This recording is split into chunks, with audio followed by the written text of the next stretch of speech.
Okay, well, welcome. I've got 6:31, so we may have a couple of folks popping in here in a minute, but I'm going to go ahead and get going. So glad you're here. And a beautiful day, a little windy, but otherwise beautiful. And folks online on Facebook, and we're glad you're with us. And whether you're with us live or later on, thanks for being with us. We are continuing to look at the history of the church, which is 2,000 years of history. And I'm covering in several hundred years at a chunk, so we're really doing a flyover, not getting too far into the details of a lot of these points. But I find it real helpful, at least I found it real helpful when I was in seminary, to take a couple of courses in church history, because I think, as I said a couple of weeks ago, you think that sounds boring, but if you have the right book and the right leader, right professor, it's really fascinating to see how do you get from the book of Acts and the church as we see it portrayed there in the book of Acts, and then you get to today, the modern church here in America, the church around the world, and they look in some ways similar, but awfully different in lots of other ways. And all the denominations, when I do teach a confirmation class, I don't get to do all the classes anymore for confirmation, but I always come in and teach. For the confirmation classes, I teach a church history and a Methodist history class for confirmation for our 8th graders and up. But I always start by saying, list all the different kinds of denominations you can think of. Of course, some of them don't know what the word denomination means, but once I explain that, they start saying, well, there's Baptist and Catholic and Presbyterian and Methodist and, et cetera, et cetera. And then I explain, well, there's also non-denominational churches too. And then I kind of start by saying, where did all that come from? And it's church history gets us there. Where does all of this division in the church, but I like to think of it more as branches in a tree. Most of the times when the church branches and splits, it's over disagreements, but sometimes it also allows the church to reach new places and new people because of some of those divisions. So I was talking last week, we were in the 5th century, in the 400s, talking about St. Augustine. And I mentioned last week how St. Augustine, or some people say Augustine, and both are okay, Augustine or Augustine, how this man who went from being a very promiscuous young man and not a Christian at all, with a godly mother, a Christian mother, was converted, became a priest, became a bishop, and became pretty much consensus the most influential theologian outside of the Bible, other than Paul or somebody else who commented on scriptures. St. Augustine became the most influential theologian of the last 2,000 years, and his thoughts, for good and for bad, especially impacted the Roman Catholic Church. And I mentioned last week how some of his, when he looked back on his own libertine, promiscuous life, he began to see sex and especially sexual desire as a very bad thing, and wrote extensively about that, and that explains some of the things in the Roman Catholic Church today. It explains the celibacy of the priesthood. It explains the Roman Catholic teaching that artificial birth control is sinful. And you say, where'd that all come from? It came from St. Augustine. It came from his sort of reaction to his own, what he saw as his own sinful life. But every great church leader has some blind spots, and I mentioned when we get to Martin Luther, who I greatly admire, he had some blind spots. I get to John Wesley, who I consider myself a Wesleyan. Wesley had some blind spots, and I have some too, and we all have some blind spots. But so we'll remember his influence and his two most famous works. One is called The City of God, and one is called Confessions. And both of those books had huge impact on Christianity and on the Catholic Church especially. Well, in the year 405, remember that the Bible is written in the Old Testament is in Hebrew, and the New Testament is in Greek. And the hardest classes I ever took were those two languages in seminary.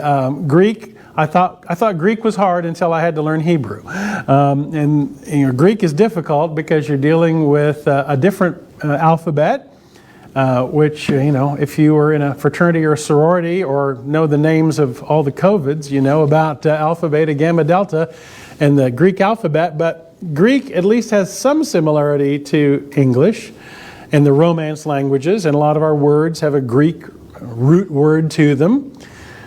Then there's Hebrew, which is a Semitic language that if you first time you look at Hebrew, it looks like just chicken scratches. So you have this Bible, Old Testament Hebrew, New Testament Greek, and for the first 400 years of Christianity, that was the Bible. Was if you didn't speak Hebrew or Greek or read Hebrew or Greek, you couldn't read the Bible. Of course, most people couldn't read, period, up in that time. But in the year 405, so we begin the 5th century, the year 405, the Bible was translated into Latin. And this is the first sort of major translation of the Bible into Latin. And the name that Latin Bible is referred to is the Vulgate. V-U-L-G-A-T-E, the Vulgate. And you say, why was it called the Vulgate? Because it was translated from the beautiful language of Greek into the vulgar language of Latin. The vulgar language of Latin, the Vulgate. And of course, Latin then, for many centuries, becomes the official language of the Roman Catholic Church. There are people who grew up in the Roman Catholic Church who remember going to worship, going to Mass, and Mass in Latin. And nobody, understood a word that was being said. But the Mass was said in Latin. And people just had much of it memorized, and it was familiar to their ears, but they didn't really understand it. And it was only in the middle of the 20th century that the Vatican allowed churches, Catholic churches, to start having the service in the language of the country, English or Spanish or whatever.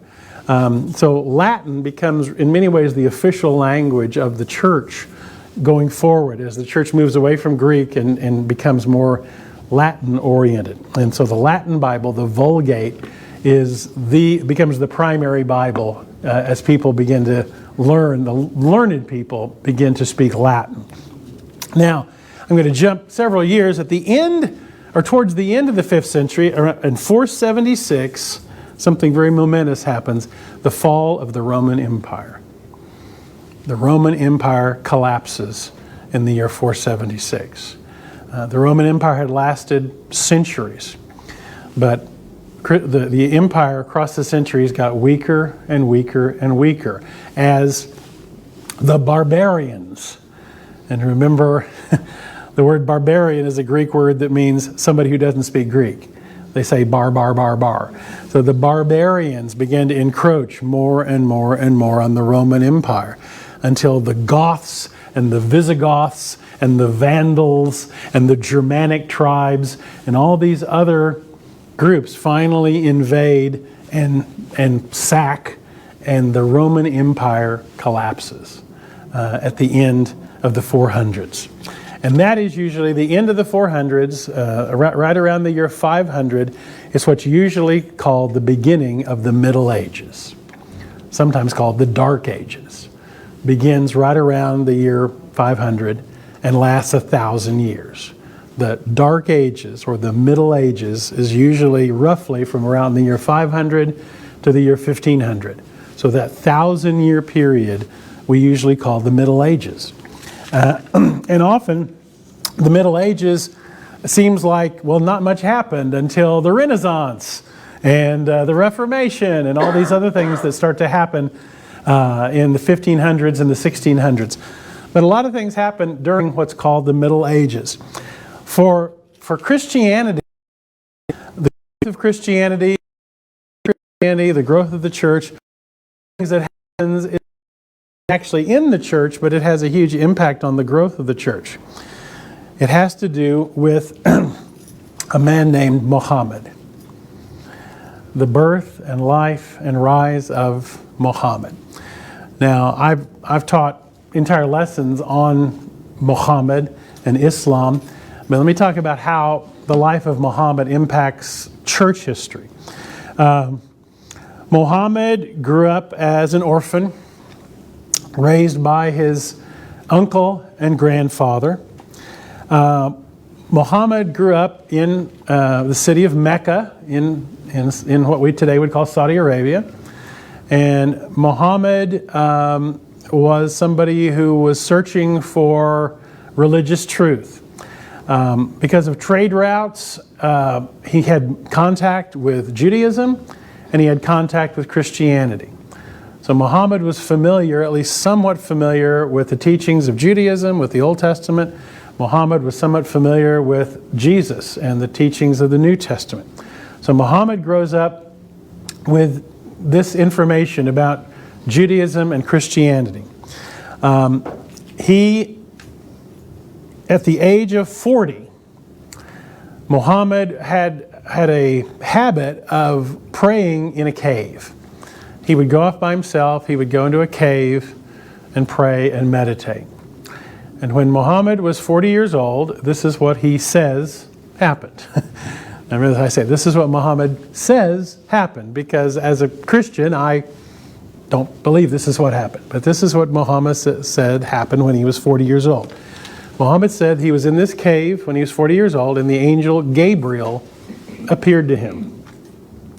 And it said, Muhammad said that the angel Gabriel appeared to him in the cave, grabbed him by the throat, squeezed him by the throat, and said, "Submit. Submit." And then Gabriel began to recite the Quran to Muhammad. Gabriel began to then recite the words of the Quran and instructed Muhammad to memorize them, then go to someone and recite them so that they could be written down. Because Muhammad was illiterate, he couldn't read or write. So at the age of 40, Muhammad says he encountered the angel Gabriel in a cave, and Gabriel began to recite to him the words of the Quran. Muhammad then would go to someone who could read and write, and he would recite what he heard from Gabriel, and the scribe would write it down, and that produced over many years, because he kept returning to the cave, and he kept encountering Gabriel, and he kept hearing more words of Gabriel, and he kept coming back and having them, reciting them, and having the scribe write them down. This is over several years of. So the word Quran, we said Quran means recitation. That's what the word Quran means. It means recitation. So the Quran is, in Islam, is this book that Muhammad received from the angel Gabriel in a cave and then recited so that it could be written down by a scribe. The religion that is then founded is called Islam. Islam means submission. Okay? The word Islam means submission. So, Muhammad declares himself the final prophet of God. Muhammad says that the other prophets, Moses, Elijah, the Old Testament prophets, Jesus, they were all prophets, but Muhammad says that he is the final and greatest prophet of God. Muhammad declares himself the final and greatest prophet of God. And the book that eventually is written down, the Quran, is said to be the literal dictation of God.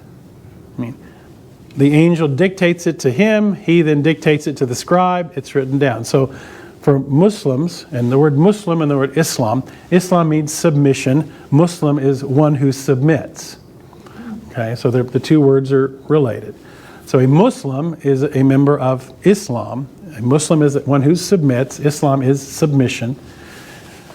For the Muslim, the Quran is literally the dictation of God. I always point out, and sometimes I point this out, that is different from how we understand the Scripture. at least most Christians through history see the Bible as the direct dictation of God. It is inspired by God, breathed God. The word inspired means the breath of God. But we don't see it as the dictation of God. But for Muslims, the Quran is the dictation of God. So Muhammad, being convinced that he is the final and greatest prophet of God, begins to gather followers. And he has moderate success in gathering followers there in the city of Mecca. When he gets a small band of followers, but he also faces much persecution, because the whole subcontinent of Arabia is full of polytheism. Arabia is full of many, many, many gods and goddesses, that are native to that region, but it is polytheistic. It's not the same as the Greek and Roman gods. It's a unique polytheism, unique to the Arabian Peninsula. But polytheism is the religion of Arabia at that point. Muhammad starts to preach that there is just one God, Allah, and that he is the prophet of Allah. And for Muhammad, Allah, God, is the same God of Abraham and Isaac and Moses and Jesus. For Muhammad, this is the same God. Allah is the same God. He begins to preach that he is the final prophet of Allah. He faces great opposition in Mecca. And in the year 622, Muhammad flees to another city, the city of Medina. And in Islam, this is called the Hijra, the flight, when he flees to Medina. There he gathers much greater success in gathering followers in Medina, until 8 years later, in the year 630, he, with an army of 10,000 soldiers, march on Mecca and conquer the city. So he and an army of 10,000 men go into Mecca and basically take over the city without hardly any bloodshed. The show of force is enough. And he is declared the ruler of Mecca.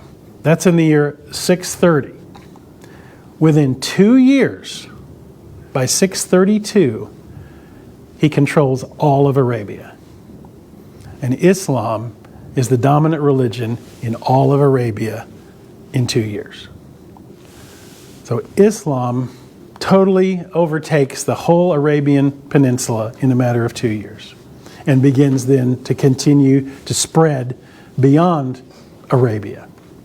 So of course, Mecca in Saudi Arabia continues to be the holiest place in Islam. And I'm not sure how, I think COVID has impacted even this, but every year there are pilgrimages to Mecca, and there is, the great mosque there in Mecca, the holiest of Islam, where Muhammad is buried. So Islam, this new religion, takes root in Arabia and continues to grow. And it doesn't stop at there, because Islam is going to be the greatest, rival to Christianity now throughout the Middle Ages. It's going to be a battle as to which religion will control what part of the world. Will it be Christianity or will it be Islam? And this conflict of these two religions, Christianity and Islam, is going to continue for hundreds and hundreds and hundreds of years. Islam takes all of Arabia, it sweeps through Syria, and it sweeps through Palestine. Islam sweeps through Palestine. Islam conquers the area that we would now call Judea, and the city of Jerusalem, and Israel, and it conquers the quote Holy Lands. Yeah. Why do we think it spread so fast? Well, often it was the sword, convert or die. They would go to places, and people. Here's one of those things that people who don't, of course, I think we're more. The average American probably knows more about Islam now than the average American did 30 or 40 years ago, because of 9/11, because of et cetera, et cetera. But I think a lot of people still kind of think, well, Muhammad is like Jesus, except we have Jesus and they have Muhammad. That's not a good comparison at all. Muhammad is a military leader. Muhammad is a conqueror. Muhammad conquered territories. People conquered in the name of Islam and Muhammad, and often at the tip of the sword. It was convert or die. Convert or lose your head. So it spreads in many ways. I mean, in some, remember these areas are and they have one God, which is attractive. One God, Allah. Also that this God is jealous and righteous and also merciful. There are parts of the Quran that would be harmonious with some of what we would say about God, but often it's by the sword, is how this is. So Jerusalem, the Holy Lands, are conquered by Islam. Egypt and North Africa are conquered by Islam. And when they conquer Egypt and North Africa, they eliminate 1 million Christians. There used to be 1 million Christians in northern Africa and Egypt. And the Christian population there is either wiped out or converts to Islam. So Islam begins a very, very rapid spread around the world. So that's something that's going to come into church history and Christian history a lot over the centuries. And as I say, we can talk a lot more about Islam, about Muhammad. One thing about Islam is very, very, very early, he dies, rivals to be his successor. And without going too much into the details of that, Islam splits into two branches, Sunni and Shia, almost immediately. And today we know about Sunni Muslims and Shiite Muslims. And there is great antagonism between Sunni Muslims and Shiite Muslims.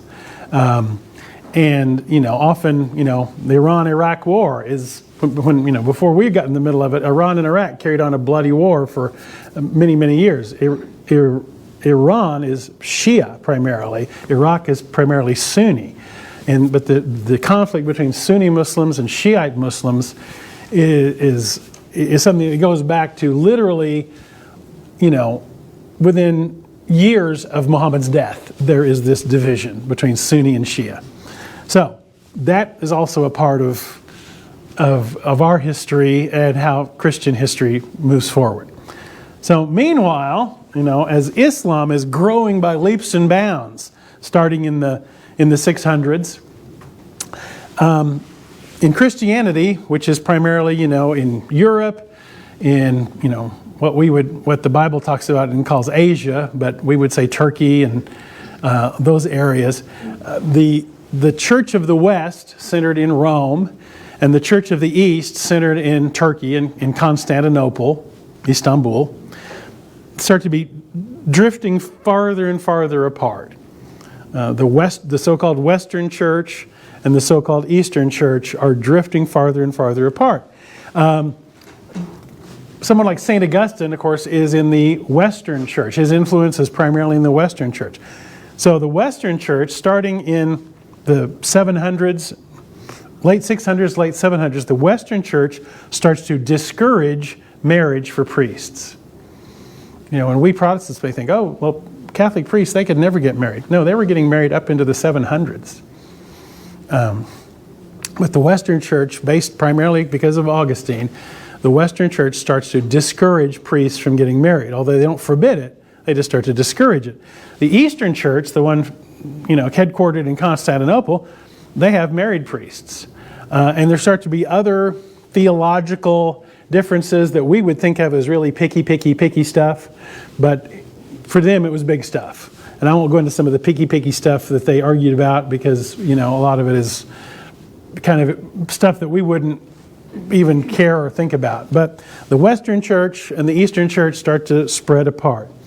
Now, Islam has control of the Holy Land. Islam has control of Palestine. Remember where the temple used to sit? The temple, remember, has been laying there destroyed since 70 AD. Never rebuilt. The temple that was destroyed by the Romans is still laying in ruins. Islam, when they take control of the Holy Land, they build a ginormous mosque on the site of the temple. And this is the mosque known as the Dome of the Rock. And if you've ever seen a picture of Jerusalem and you look at a part, there's a golden dome, very prominent in Jerusalem. That's the Dome of the Rock mosque that sits on the very site where the Temple of Solomon used to sit. That is why that little, square mile of real estate where the temple used to be and where the Dome of the Rock Mosque is now is one of the most, combustible and tension-filled places on earth.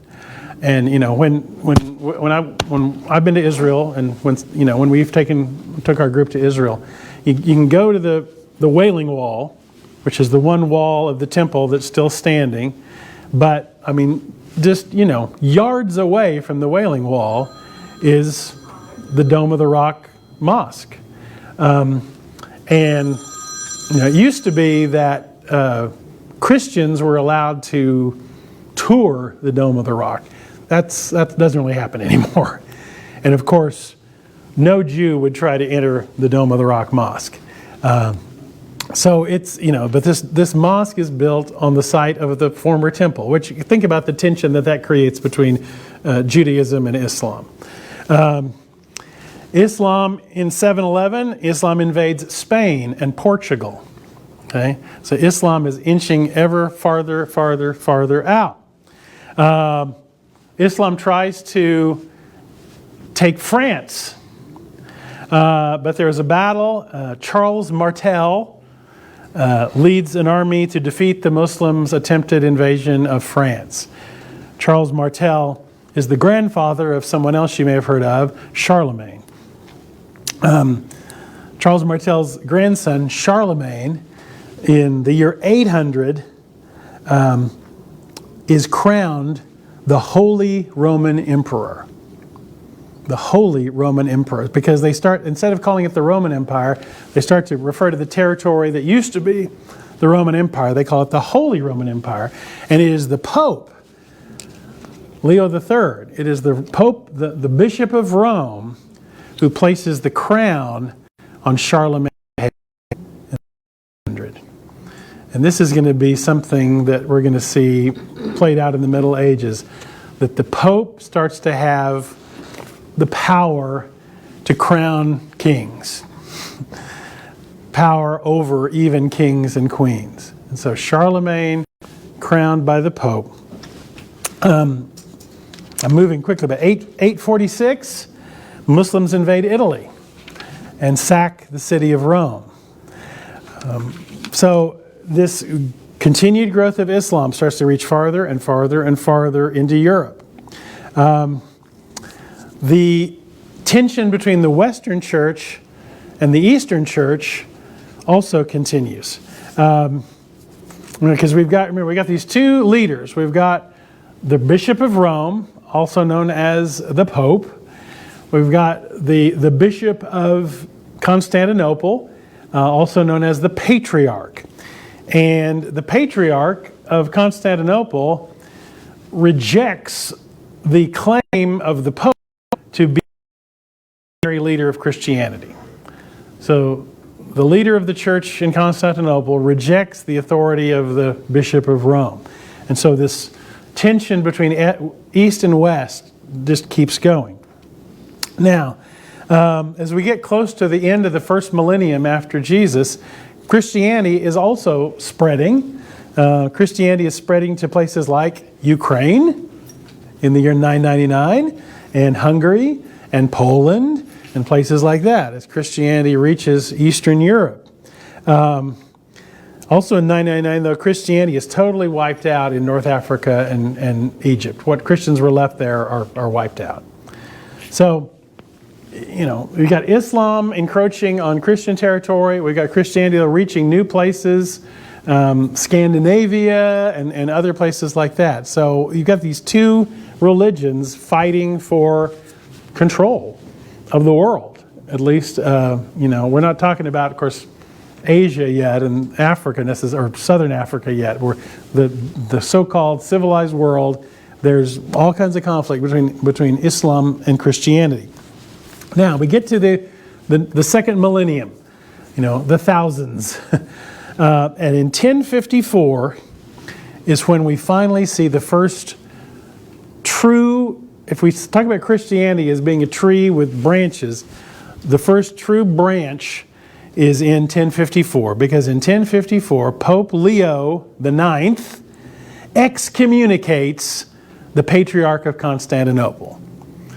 I'm thinking about that. The Bishop of Rome excommunicates the Bishop of Constantinople. These two men who are the rivals to say that who's the big dog, who's the leader of Christianity, the hostility and the rivalry between the two of them becomes so great that the Pope excommunicates the Patriarch, and the Patriarch excommunicates the Pope.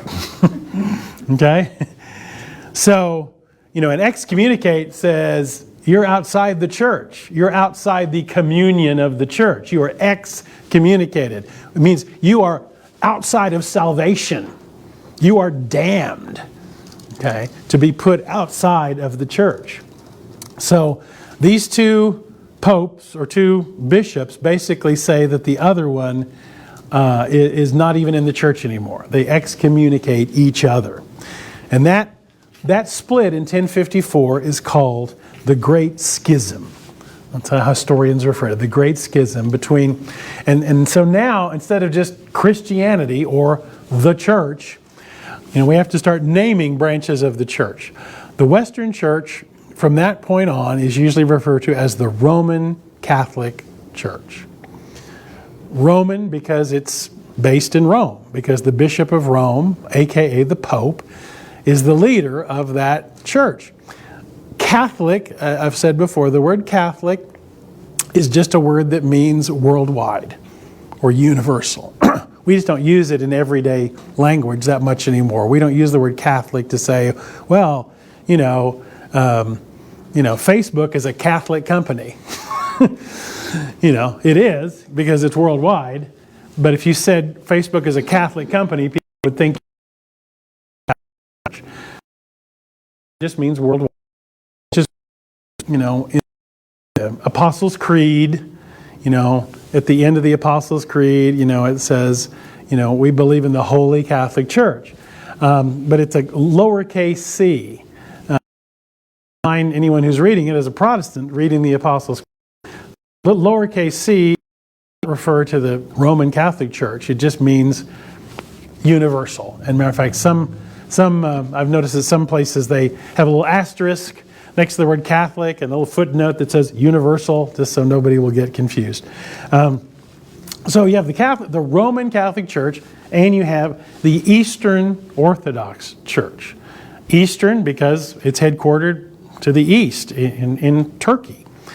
Orthodox, I think I mentioned the word orthodox before. Ortho means straight, like an orthodontist straightens your teeth. Doxo is words or teachings. So straight teachings, orthodox. And we use the word orthodox in lots of settings for Christianity, not just referring to the Eastern Orthodox Church. If we say somebody's beliefs are orthodox, we're saying as opposed to wrong, heretical, false teachings. Orthodoxy often defined by the Nicene Creed that we looked at last week, or the Apostles' Creed. Those are orthodox teachings. We often refer to some groups as being unorthodox. And of course, we do use that word sometimes in everyday language. Say, well, that was an unorthodox approach to that problem. But, there are Christian groups. When I teach confirmation and I ask them to say, name Christian churches. And we say Baptist, Methodist, Roman Catholic, Disciples of Christ, Presbyterian, Lutheran, etc., etc., etc. And someone inevitably will say, Mormons. And I'll go, well, Mormons aren't exactly Orthodox. Mormons have some very unorthodox teachings that would put them outside of what we think of as Orthodox Christianity. Same thing for Jehovah's Witnesses. They have teachings that put them outside of orthodoxy, Orthodox Christian teachings. Of course, depending on, there are some churches that believe that everybody's unorthodox except for them. And we could guess who those are. But the Eastern Orthodox Church is not very big in North America. We don't, you can drive through almost any town in Oklahoma at least, and there's going to be a Southern Baptist church. No matter how small, there'll be a Southern Baptist church in almost every town in Oklahoma. In a lot of them, there are about 500 United Methodist churches in Oklahoma. So, I was pastor in Atoka, and there's a Methodist church there. And lots of other towns smaller than Atoka have a Methodist church. In almost any small town, you can count on a Baptist church, a Methodist church, and a non-denominational Pentecostal type church. I mean, usually there's at least those three churches in almost any town. How many of them have an Orthodox church? Not that many. When I say an Orthodox church, it would usually be a Greek Orthodox church, a Russian Orthodox church. Some of the Orthodox churches are in Russia, Greece, Belarus, Romania, Ukraine, Serbia, Bulgaria, Moldova, Georgia, etc. There's only about 2 million Orthodox Christians in the United States out of a population of 340 million or whatever. Only about 2 million Orthodox. Now, I happen to be fortunate that 2 churches back, before I was here in Broken Arrow, I was pastor in Ada. But before I was pastor in Ada, I was pastor of Quail Springs United Methodist Church in far, far north Oklahoma City. Next door to Quail Springs United Methodist Church is a Greek Orthodox church. There's a Greek Orthodox church right next door. And it's the only one in Oklahoma City. It's a beautiful church, and they built their building there. They relocated from downtown Oklahoma City to the far north part of Oklahoma City about the same time we built Quail Springs Methodist up there at 150th and Penn, if you know Oklahoma City at all. I was not close, but I got to know the priest, the Greek Orthodox priest, a little bit. I got to go inside of his church, and how many of y'all ever been inside a Greek Orthodox church or any other kind of Orthodox church? Okay. Yeah. That one you're talking about, when Mom and I went to a Greek festival. Yeah. The Greek Orthodox Church or Russian Orthodox Church. Matter of fact, half of the Orthodox Christians in the world are in Russia. The Christians in Russia are primarily Russian Orthodox churches. But my experience with the Greek Orthodox Church is, the priest, for a lot of us Protestants at least, if you walk into a Greek Orthodox church, or probably any Orthodox church, it'll seem in some ways kind of it feels Catholic to us. They are what they call icons, which are often sort of little alcoves with a statue or some sort of painting of a saint. The service, the worship service, is like at the Greek Orthodox Church in Oklahoma City. The service is in Greek. Now I left Quail Springs in 1997, so that's almost 25 years ago. Well, it is 25 years ago. I don't know if they do an English service as well as a Greek service now, but it seems kind of very odd to most of us. Incense and all those kinds of things. But you're right, the Greek Orthodox Church in Oklahoma City every year had a festival. And that's how they paid for their building. They would have thousands of people come to their church over a 4 or 5 day period to buy Greek food, to eat Greek food, to buy Greek, candy or, pastries, to dance Greek dances, to drink uso and other alcoholic beverages. And, it was a huge moneymaker for the Greek Orthodox Church. Matter of fact, when I was pastor at Quail Springs, my office window looked right out at the Greek Orthodox Church. And the week before the Greek festival, there'd be all these beer trucks making deliveries. And I'd think, you wouldn't see that at a Methodist church or, beer trucks driving up making deliveries. But and you'd hear the Greek music wafting from next door during the festival. They use a different calendar, so their Easter is a different Sunday than our Easter. This year, we'll celebrate Easter on, a week from Sunday, which is the 17th. The Greek Orthodox Church will celebrate Easter on the 24th because they calculate the date of Easter differently than we do. And the way we calculate the date of Easter, it's crazy anyway. It's the first Sunday after the first full moon after the equinox. And that's why it always moves around so much anywhere between March 21st and April 21st. The date of Easter will be anywhere in that month. They use a different calculation, and I can't remember how the Greek Orthodox Church it's Easter, but usually their Easter is either 1 or 2 Sundays after ours. So we'd have Easter Sunday, and then the next week, now they're having Easter Sunday. When you go to the Church of the Nativity in Jerusalem, if you ever get to, and please do, and in case you're wondering, sometime before I retire, I want to take another group to the Holy Land. Maybe the world calmed down a little bit, but here's your one. Sometime before I retire, I do plan on taking another group to the Holy Land, those who want to go. But if you go to the Church of the Nativity in Jerusalem, in Bethlehem, it is co-managed by the Catholic Church and the Orthodox Church. They both kind of lay claim to the Church of the Nativity. So they each have their own sort of section of this church, and they kind of fight over space and who gets to have it when. And it's kind of sad in a way, because you'll see that one section is the Orthodox part, one section is the Catholic part, and they have kind of an uneasy schedule of who gets to control what there. And as you go down into the grotto and visit the traditional site of the Nativity. But anyway, so that's the Orthodox Church. That becomes then, there's now 2 branches of Christianity, West and East. Now, the next part of Christian history is where things get kind of sad. Because Islam controls the Holy Land. Islam controls Jerusalem. Islam controls the places where all the sites of Christianity.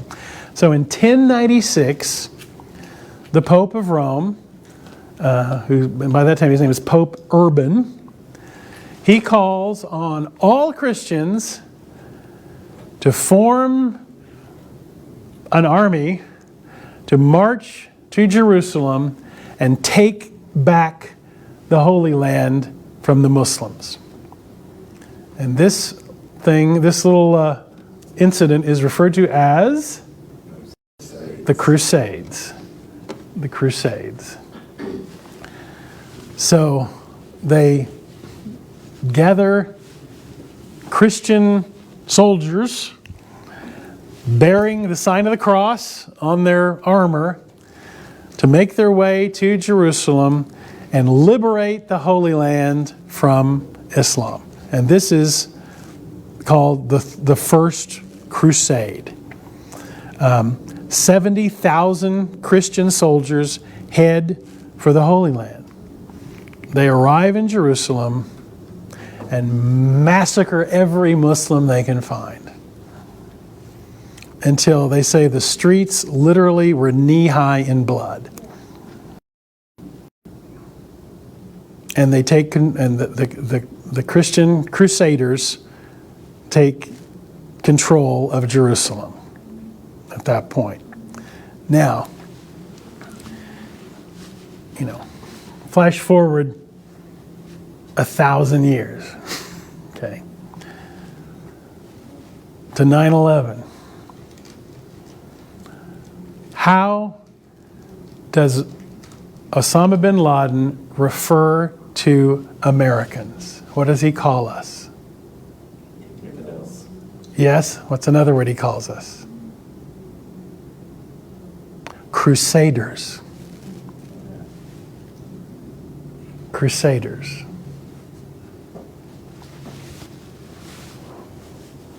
That memory is there. That's why we have to sometimes be careful about using the word crusade or crusader. Because for anyone, the word crusade, crusader, means so this is the first crusade. So they establish Christian churches and Christian castles in Jerusalem. And the Christianity holds Jerusalem for a while. Well, then there's the Second Crusade in 1146. The Second Crusade was to take Turkey back from the Muslims. And at this point, they're trying to get the Eastern Church and the Western Church to cooperate and to take the whole to take from the Muslims. And there is some cooperation between, even though these two branches have split, the Western Catholic Church and initially there is some cooperation of banding together to get the land out of the hands of the Muslims. They send the Crusaders to Turkey. That one fails. They don't get Turkey back. Now, maybe depending on your point of view, year 1187 is a year of either triumph or tragedy, depending on what side of the fence you're on. Because in 1187, Saladin, have you heard that name? Saladin, hero of Islam. Saladin defeats the Crusaders and retakes Jerusalem for the Muslims. So in 1187, Saladin leads an army of Muslims. They retake Jerusalem and drive out the Christians. So the Christians were able to hold Jerusalem for about 90 years before Saladin raises an army and retakes it from the Christians. And so Saladin is a great hero of Islam. So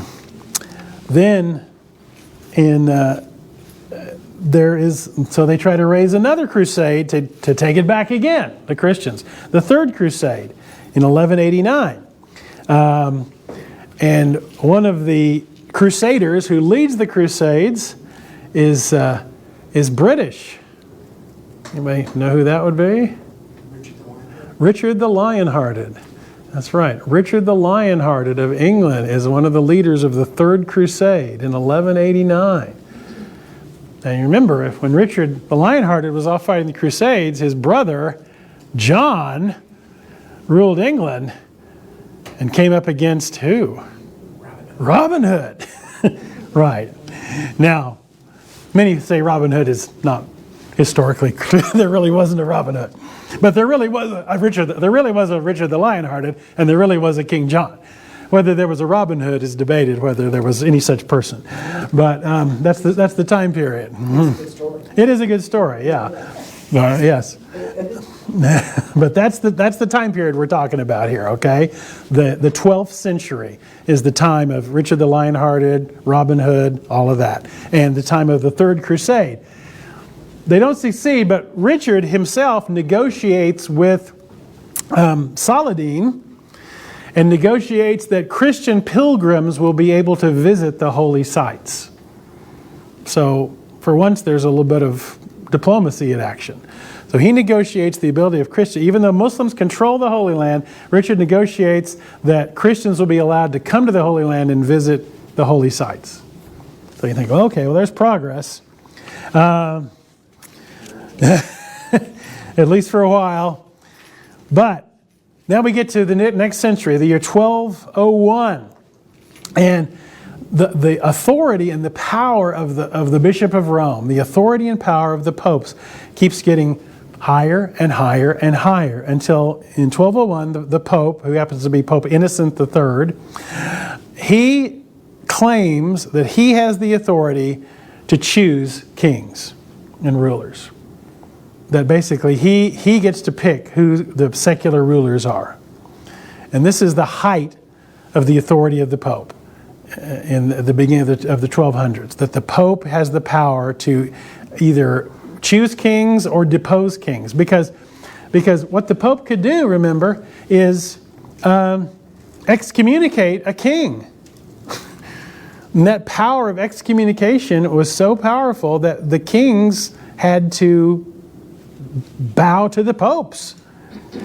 So at that point, the popes wield incredible secular power at that point. This is sort of the height of papal authority. Now, if you thought the First Crusade was kind of bad in terms of slaughtering of Muslims, the Fourth Crusade is even worse. Because the Fourth Crusade in 1202, the idea is to take back Egypt from Muslims, Eastern Christians. And then sack the city of Constantinople. So if you thought the division in 1054 between the Roman and the Eastern Church and war, they still at least would cooperate occasionally on things like defeating the Muslims. But after 1202, I mean, this is really, really, really bad. And there is bad blood and between the Roman Catholic Church and the Eastern Orthodox Church for centuries and centuries and centuries. Matter of fact, 2004, okay, 18 years ago, in the year 2004, Pope John Paul II apologized to the Patriarch of Constantinople for what happened in 1202.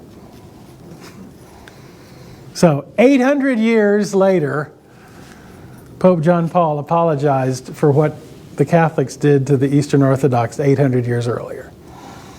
And initiated, I think, the first meeting, face-to-face meeting between the Pope and the Patriarch in, 1,000 years. So, that's not the kind of thing that makes the headlines on the evening news when the Pope and the Patriarch meet, but in terms of church history, when that happened in 2004, for the Roman Catholic Pope and the Eastern Orthodox Patriarch to actually meet face-to-face is, a huge deal. And the Patriarch forgave the Catholics for it. So, and there has been ever since then. Of course, you got to credit a lot of that to Pope John Paul II. That there has been more friendly relations between the branches. And if you thought those crusades were all bad, then the last one is probably the worst of all, 1212, the Children's Crusade. And where this idea came from, the idea was that children are so innocent that they can go to the Holy Land and peacefully convert the Muslims to Christianity. So they gathered thousands and thousands and thousands of children, Catholic children, to go to the Holy Land with the idea that they would now convert the Muslims. And all the children were either killed or sold into slavery. The so-called Children's Crusade was an absolute and utter horror. When we talk about the Crusade, it is not, it is, there are low spots, and the Crusades would be the next to lowest is reserved for the Inquisition. But the Crusades would definitely be in the top two of bad parts of our history. There is, the Pope, the Bishop of Rome, I say, becomes very much a political figure. And the office of Pope is a very political office. And, if you've ever, even though know something about how popes are chosen. When a pope dies, the cardinals gather at the Vatican, and they keep voting until they elect a new pope. And then they put the white smoke up the chimney, and the new pope comes out on the balcony, and, But this, it's still political, but in the Middle Ages, it was very, very, very political. And some of the popes were far from being holy men. It was a very political office because it wielded, think about it, the ability to crown kings. I mean, in many ways, the Pope in the Middle Ages is the most powerful person in the world. So it becomes highly political, and some of the popes are not holy men. There's also attempts on the life of the Pope. There are people who are trying to assassinate the Pope. And in 1309, the Pope, because of this, has to leave Rome and relocate in France for his own safety to Avignon, France. And he has to stay there for the popes reside in Avignon, France for 70 years. When Janine and I got to go to France a few years ago, and we got to go to Avignon and see where the popes lived during that period in the 1300s. Church history intersects, of course, with world history in lots of ways, not just with the rise of Islam, but with things like pandemics. And we, of course, have been for 2 years, finally, hopefully on the tail end now of this pandemic. In 1348, a pandemic struck Europe.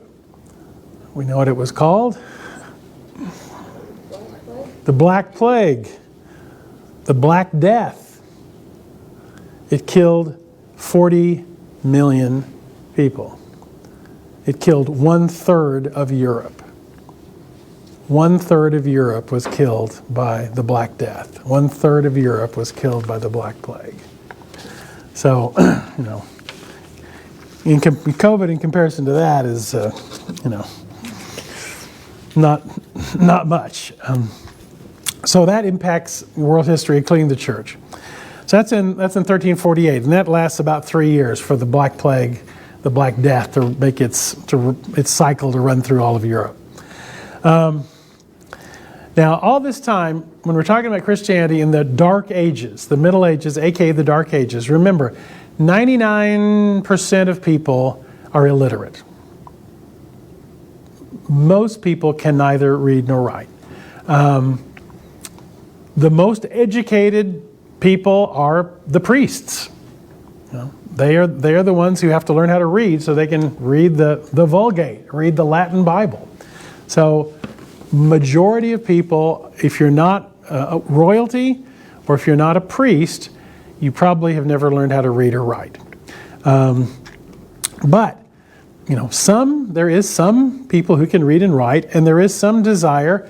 Remember, the Bible finally got translated into Latin, but of course, by the time we get to the 14th century, most people don't speak Latin, don't read Latin or understand Latin. And so in England, which of course in the missionary, I haven't talked about all the different missionaries who took Christianity to all the different parts of the world, but England was Christianized. And there's a man who decides to translate the Vulgate, the Latin Bible, to English. John Wycliffe. And you ever heard the name Wycliffe? Sometimes the name Wycliffe is Bible societies, and so Wycliffe translates the Bible to English, the first English translation of the Bible.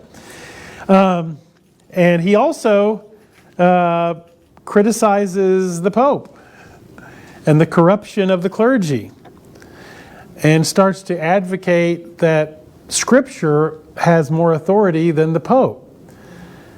Now, how do you think that goes over? Yeah, it doesn't go over well. Because, again, think about it in a world where most people can't read.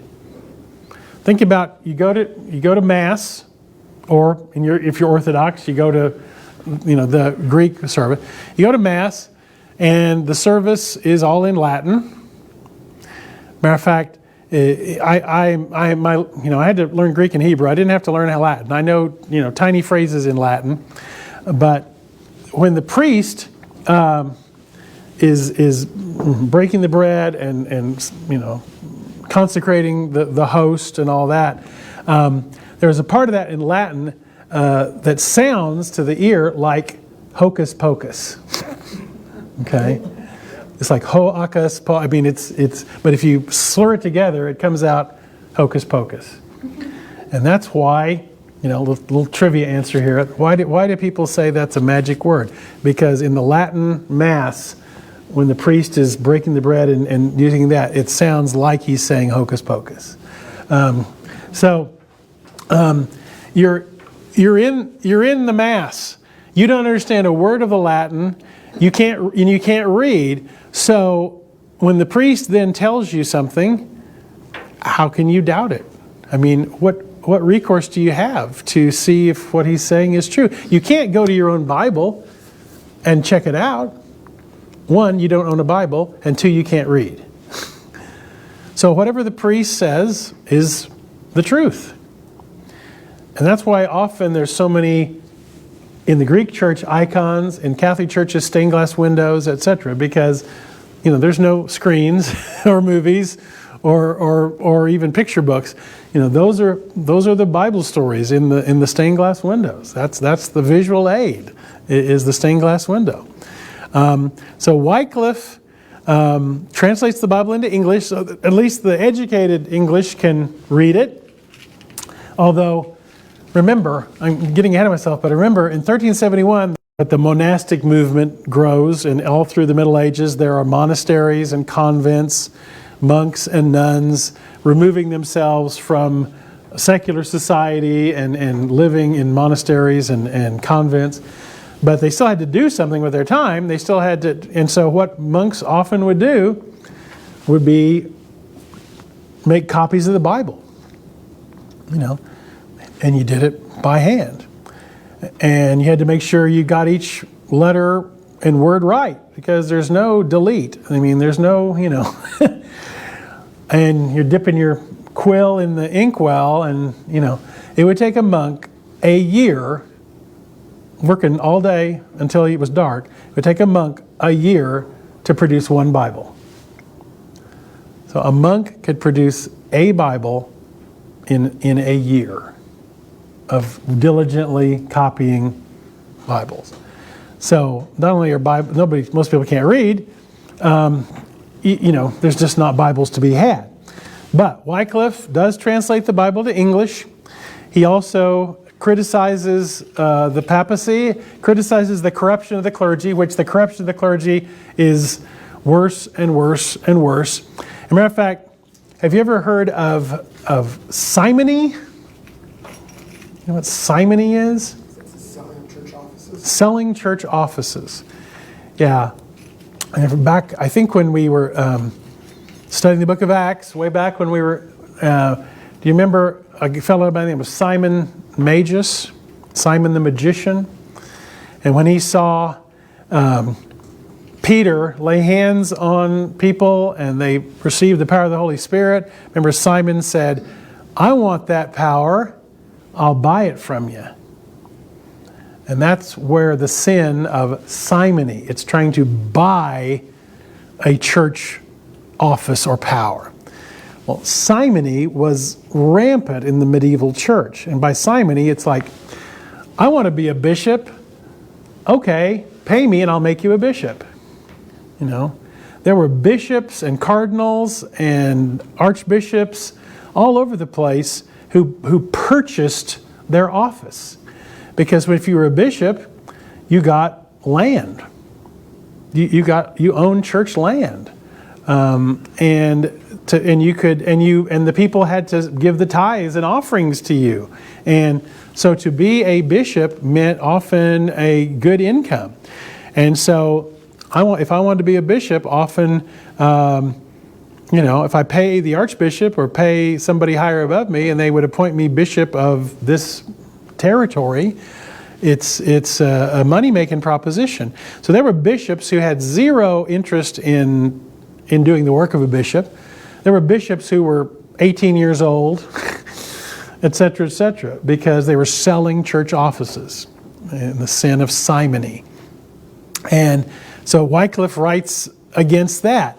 So this is not, we're still, at this point, we're still 150 years away from the Reformation. But this idea of critiquing the Pope, critiquing the system, critiquing the corruption, advocating the primacy of Scripture, it starts even before Martin Luther and those guys that we'll get to in 2 weeks. So Wycliffe happens to die of natural causes in 1384. But as they kind of read some of his writings, the church declares him a heretic in 1415. The church declares him a heretic, goes to where he's buried, digs him up, him at the stake. That'll teach him. Right? So they dig up his corpse 30 years after he's died and burn his corpse at the stake because he's been convicted of being a heretic for translating the Bible into English. Because the church did not want the Bible translated into the native language. Because as long as the people couldn't read it, the church could tell them what to believe. If you can't read the Bible for yourself, your only recourse is to believe whatever the priest or the bishop tells you. So they didn't want the Bible translated into the language of the vernacular of the people. And I mean, the control of information, is a theme not just from the 1300s. I mean, if you watch the news, in Russia, the people are being told, oh, we're not doing any atrocities. We're not killing any civilians. We're not doing anything wrong. They're the Ukrainians. They're the bad guys. They're Nazis. If you control information, you control people. And that was the same, 600 years ago. If you control information, you control people. And that's been true as long as there's been people and information. So they burned Wycliffe's corpse at the stake. They pass a law in 1408 that says it is illegal to read the Bible in any language other than Latin.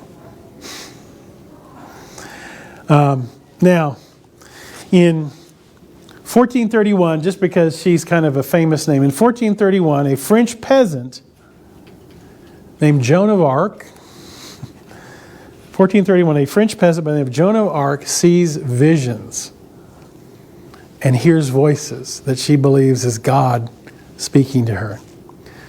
She ends up leading a military expedition defending France. And so, of course, they declare her a witch and burn her at the stake. And that's a very encapsulated story of Joan of Arc. But the idea that women being burned as witches is something that also happens in the Middle Ages. Women who,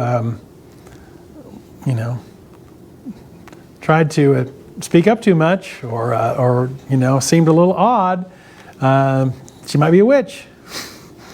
And there was, witches burned at the stake. Well, those days are over. Huh? Those days are over. Of burning witches at the stake? No, women not talking. Oh. Well, that's probably a good thing, I would Good talk. We've come a long way, I would hope. Maybe not far enough, but we've come a long way.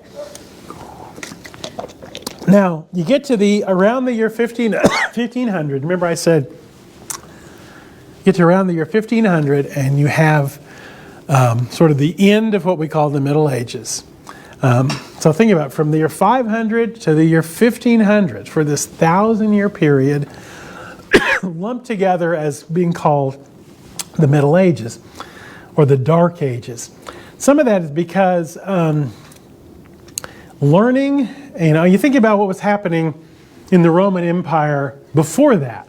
I mean, you think about some of the great philosophers, in the great Greek philosophers, which, of course, I had to study when I was getting my philosophy degree. You think about, this great age of learning in Greece, and Athens and Socrates and Plato and Aristotle and all these, all this sort of artistic expression. And then you get to 500, and for 1,000 years, there's just not. Is there great art from the Middle Ages? Of course there is. Are there brilliant people like St. Augustine in the Middle Ages? Yes, but there's not learning in terms of any kind of universities or things like that is really not happening for almost 1,000 years. You get to the end of the 1400s, and you begin to see a new day dawning, which we call a rebirth, or another word for rebirth is. No, not yet. Renaissance, which means a rebirth. Renaissance, the Renaissance, the rebirth of culture, the rebirth of learning, the rebirth of art, the rebirth of literature. All of that around the year 1500. This rebirth, this Renaissance, this Renaissance, and that leads us to, I'll tease where we're going because I don't want to go into all the Reformation yet, but we think about what's happening right around this beginning of the Renaissance. If you were to, in fact, I think I bought, there was a book that came out in the year 2000, and the book was The 100 Most Significant Events of the Last 1,000 Years. There's the most significant events from the year 1000 to the year 2000. And what do you think number one was? Printing press. The printing press. Yeah. The invention of the printing press is the most significant achievement of the last 1,000 years. Because it changes everything. I mean, it changes, the invention of the printing press changes the world in a way that we can. I think the only modern analogy, and only history will tell us if this is true. The only modern analogy is the invention of the smartphone. Which I think the invention of the smartphone will be considered the most significant technological change at least in the last 100 years. The smartphone, because you go from. Everybody has a computer in their pocket. Well, not everybody, but you know what I mean. The information that is now possible for us to have at our fingertips. There was a day, it's not that long ago, before the smartphone. If you were sitting around the office or the coffee table or the coffee shop, and now, who was that actor who was in that movie? You might go. Who was that actor? Blah, blah. In 10 seconds or less, there's the answer. Well, what's the capital of, Sri Lanka? Or what? Who was the King of England in the year 1427? Any question you can come up with. How many miles is it from here to, San Diego? Any question you can come up with, you can have the answer in 10 seconds. So the smartphone is probably the closest thing that we have experienced in our lifetime to what the printing press was at the beginning of the 1500s. Because you went from a culture where nobody could afford to own a book because it was all going to be hand copied. Nobody could learn how to read or write because nobody had any books. A culture where the vast, vast majority of the world was illiterate. Where with the printing press, suddenly, not only can you print books, not only can you print Bibles, you can print tracts and leaflets and things, political tracts. And the invention of the printing press changes how information flows in the world. And it is the printing press that allows the Reformation to happen. It's the invention, the Reformation. And I said I'll talk about the Reformation. I'll start with that next time. The Reformation is what can only happen. I mean, Wycliffe said some of the same things that Luther is going to say in the 1370s, but his information couldn't get disseminated beyond a very small circle of people.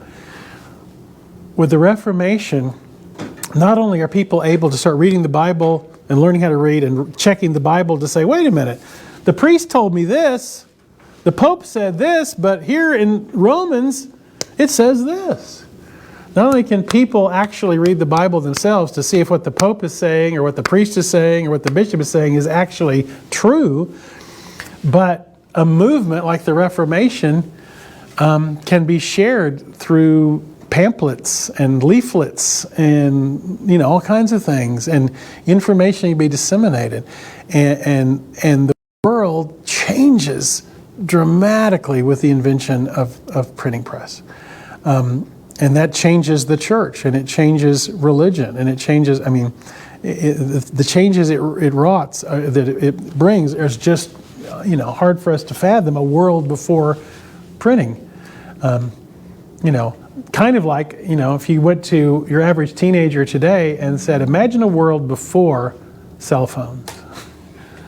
Imagine a world before you had a cell phone. And for them it would be like, how could you survive?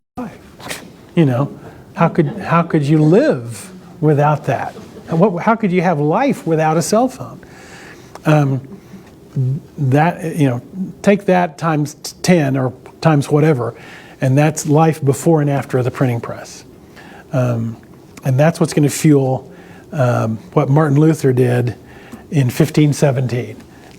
And so in 2 weeks, that's where we'll start. We'll start with 1517. We'll start with Martin Luther and the Reformation and Protestantism, and that, of all of church history, it's probably my favorite topic. Because I'm a Protestant, but how Martin Luther and John Calvin and these other reformers, and what that did in Europe, how that then goes eventually to England, how that influences the birth of the Church of England, which is the Church of John Wesley, and on and on and on. So we'll talk about the Reformation and Martin Luther when we start up in 2 weeks. Because say it again, next week is Holy Week.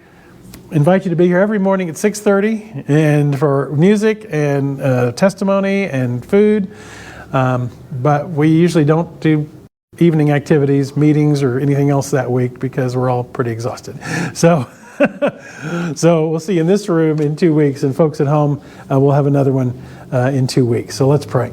Lord, once again, Lord, your church is like us, imperfect. Lord, we think about some of these dark spots, like the Crusades, and Lord, we know that that wasn't following Jesus. Lord, we know that the church has stumbled at times and yet has endured. And in every generation, there are people who've passed on the good news. For 2,000 years, there have been people who've passed on the good news of Jesus, and that's why we have it today. So as fallible as your church is, we're thankful that the gates of hell will not prevail against it, and that your church still lives and grows and is the place where, at our best, the name of Jesus is lifted up and worshiped and proclaimed. And we thank you that each day we can lean on you and share in the power of Jesus Christ. Amen.